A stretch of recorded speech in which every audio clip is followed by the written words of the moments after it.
ignore my voice. I don't know what's going on with it, but I wanted to get on here and encourage you guys. I was reading in my Bible about God's grace, and it was talking about how God's grace is what has kept us in our right mind and kept us being able to abstain from certain things, kept us from falling, kept us from going through the same thing, the same cycles and different things that we really want to get delivered from, but we really don't have the strength to do it.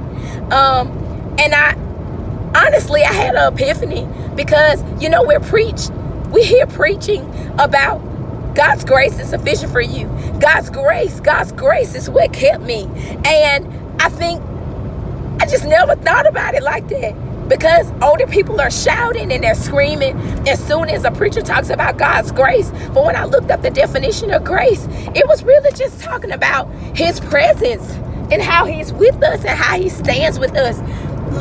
There is no way in the world that with my story from childhood into adulthood that I could still be in my right mind. And maybe my story may not be your story. And maybe I couldn't handle your story, but God's grace was sufficient for us to continue to go on. So as we go on in 2020, let's be sure that my pastor was teaching us about it's nothing wrong with making New Year's resolutions and goals, but make sure you have a strategy behind the very thing that you're planning to do. Because it's easy to get sidetracked and it's easy to get caught up in the timing and it's easy to get caught up in us being in our bag. Like a lot of us, and it's nothing wrong with being in our bag. It's nothing wrong with that. But be sure that while you in your bag, you in your word. Make sure that you're allowing God to bless everything you put your hands to. And you're not vicariously putting your hands on things he has not called you to. Because sometimes those things can destroy us. So just remember that God's grace is enough for us, and it's going to carry us throughout 2021. And I know I was feeling so pressured. Like, what do I need to change? What do I need to fix? What do I need to do?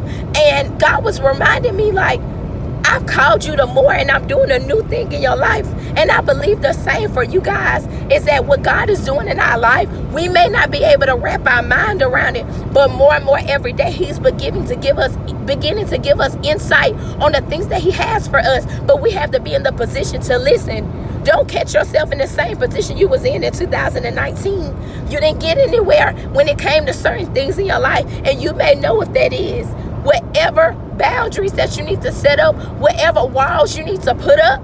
Not saying you need to put up walls in a negative way, but there are certain things that we just not going to be able to enter in anymore. So we have to be conscious of what those things are, and not seeking for someone else to define that, and not seeking and allowing those things to seep right on back through our 2020. So whatever you got to fix, whatever you feel like you need to do better in, let's do it.